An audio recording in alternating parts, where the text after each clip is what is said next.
How you doing, guys? I hope you're all having a wonderful day. Today I wanted to do a quick video. I finally pulled the trigger, as you guys can see on your screen, on this UCS Millennium Falcon. This is set 75192. This thing is humongous. I believe it came out about 4 years ago now. And every year since it's been out, I've always talked myself out of getting this thing. First, I am into Lego, but I mainly get the vehicles like the Lego Speed Champions or the Technic sets. And I have gotten some video game here, like the Mario and the Sonic. I am a Star Wars fan, not a huge Star Wars fan, but obviously I did grow up watching the movies. So this particular ship I do have a soft spot for it, from my childhood. So this year I finally decided, you know what? Let me just go ahead and get it. $800 later, I wound up ordering this, and it showed up to my door probably I want to say about 7 to 10 days after ordering it from the Lego.com website.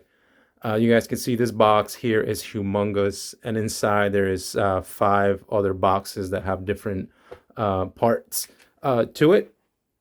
The instruction booklet again is humongous as well. It's almost like for all of you guys out there that can remember a phone book. It's pretty big and thick. It's really cool that you also get some introduction into the piece, and some design details and etc. This thing has about 17 different steps, and each step gets about 3 to 4, maybe even 5 bags. And it's about 1,016 something odd steps. It's a lot. I just got done building this yesterday, and that would make it about I want to say 2 weeks. And doing maybe a bag a day or so, and taking my time because the build was actually really fun, really creative. But you guys could see it there. This book is huge, and this box is huge. So as I said, $800 later, in about 2.5 weeks, this is what I ended up with. Hopefully you guys can see it there and get it in frame. And I am so happy. I'm glad I finally decided to go ahead and get this. This thing's just awesome. I think they did such a great job. Just from a display piece standpoint, I think this looks really well. And the thing is, it's pretty massive. I did measure it. I believe it was about 33.5 inches, from the back to this front part, and about 24, I guess, width-wise. It is really cool. And, you see all these little pieces here. These are all individual pieces that you have to sort of put in as part of the build process, but it's a lot of detail that they've done such a good job there, sort of adding in. And it takes a long time, but it's just so worth it. And there's a radar piece, the dish from episode 5, I believe. But you guys could see all the detail there. I specifically love this part here. And then the back piece as well, they added this blue, like blue plastic tubing piece there. You guys can see the legs, 7 of them, and there's actually a turret down there as well, which is really cool.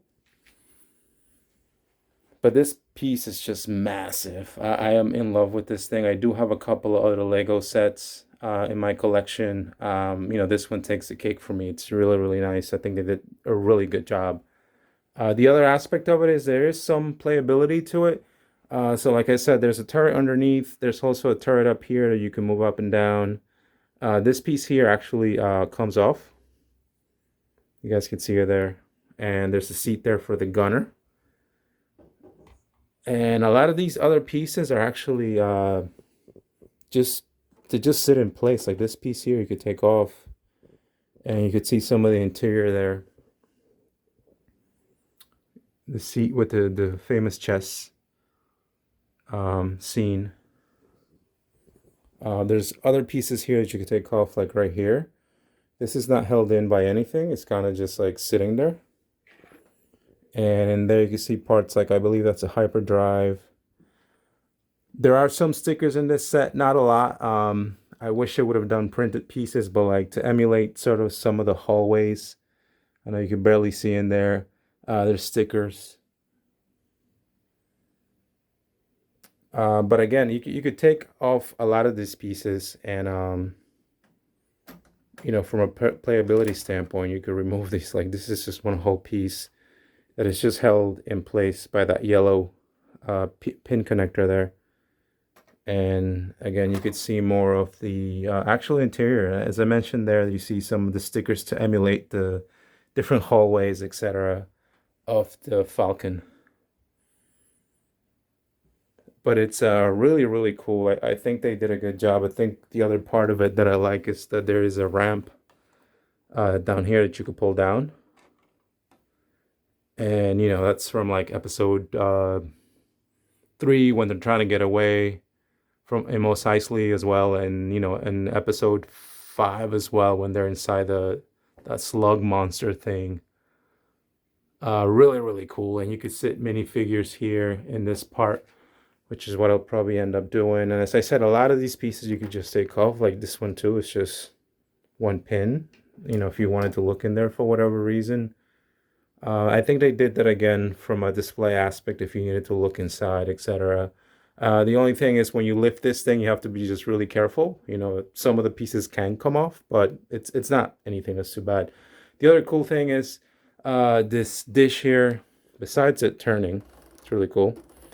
This is I believe, I guess the original trilogy, the episode 4 through 6 Raider dish. You can take this out and they actually give you the option of adding the dish that it replaced, right? This is replacing that old, I think in episode 7. I believe it was fixed according to the story. So they give you this new dish, and they give you this new front pieces that you can add here to the front if you wanted to. These two pieces kind of go along with that. The other cool thing is obviously with being a UCS, you get your sticker, but you get the plaque, and you get your minifigure. So from episode, I guess from the original trilogy, as I call it, here's Han Solo, episode 5. I'm assuming, going by the jacket there. And these do have reversible faces. There's Leia.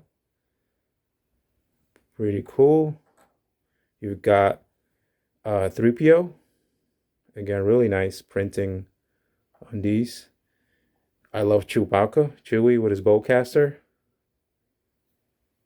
Really cool. You also get a Minoc, this is from episode 5, if I remember correctly, right? They were like hanging out trying to suck on the ship, and they went outside trying to shoot them, and that's how they eventually found out they were inside of a giant creature and not some kind of planet. But there you go. And then from the, I guess, episode 7 now, you got this Finn. You get Rey. You get old Han Solo. See, he's gray in there.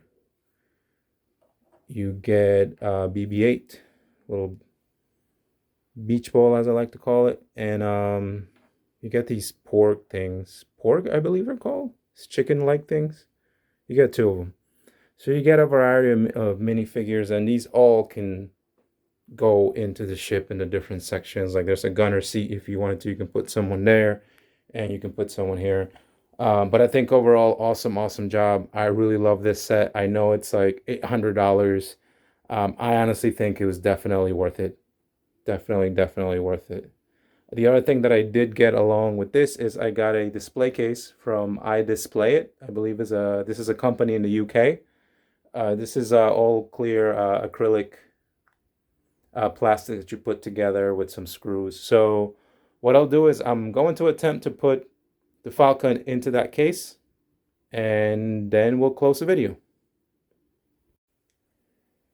All right, guys. So after some trial and tribulations, I finally got the UCS Millennium Falcon on this display stand.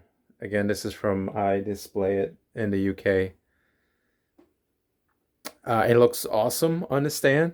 You guys could see it there. That is how I plan on displaying it. You see the stand has some rubber feet to avoid any sliding.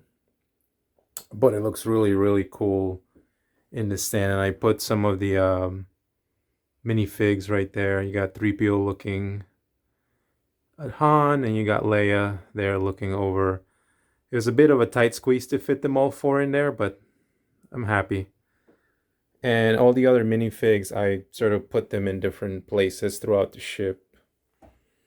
But yeah, it looks really nice in the stand. You guys can see it there. It looks awesome. And the good thing about this stand is you can keep the all the landing gear, the feet in there. It's really cool, and then just there's room here. So if you want to mess around with the turret down here at the bottom, you can do so as well. I put the little Minoc figure here, you know, messing with the Falcon. But you guys can see it here from the back part, what it looks like. This stand is also able to display it, I guess, horizontally. But it would end up taking up too much space, at least where I plan on putting it, which for me will be this Calyx from IKEA, which I believe is about 15th by 30 inches. The only thing I would recommend, I would please let whoever's out there watching this, if you plan on using the stand or any stand, I would say, make sure you have two people. I did this on my own, and some pieces I had to take out. Some pieces ended up falling out. It did take me a bit of a trial and error to get the you know, these sections here on the stand right where they need to go on the Falcon. I would recommend that you start with the bottom first and then get the top in. It did take me a bit of back and forth and trying and taking things out. Some things, as I said, did fall out. It would just have been much easier had I had an extra set of hands. Unfortunately, I was a bit impatient. I probably should have waited for my girlfriend to lend me an extra set of eyes. But once you get it on, man, it looks awesome. It really, really does look. So the stand, it's pretty good. It's solid. I believe you can also pick up the Falcon by the stand now, and it'll put it, you know, where it's supposed to go here. But the Falcon's awesome. So there you guys go. That's it on the stand. So guys, to wrap up, the UCS Millennium Falcon. Awesome piece. I'm glad I got it. The stand for my display it is awesome. You guys could see it sitting there. Looks pretty cool. This is pretty much where it's where I'm going to be displaying it. I may take the minifigures out of the different compartments and maybe build a little stand so I can put them here all displayed out. But really cool. Really nice. Very awesome. But you guys could see it there. This is like once in a lifetime for me. I don't know if I'll ever spend this much on Legos again. Again, this thing was $800. The stand itself was around $60 or $70. I think there was a sale on it. But I think for me it's definitely worth it. I think it's a awesome display piece. And the stand itself, again, kudos to I Display It because it's really nice. It's a nice way of displaying it and saving space because this thing's really wide. But thank you guys for hanging in there. If you made it through to the end, you know, thank you for watching. Any questions or comments, you know, feel free to let me know. Otherwise, thank you for your time. You know, enjoy the rest of your day and be safe out there. Take care.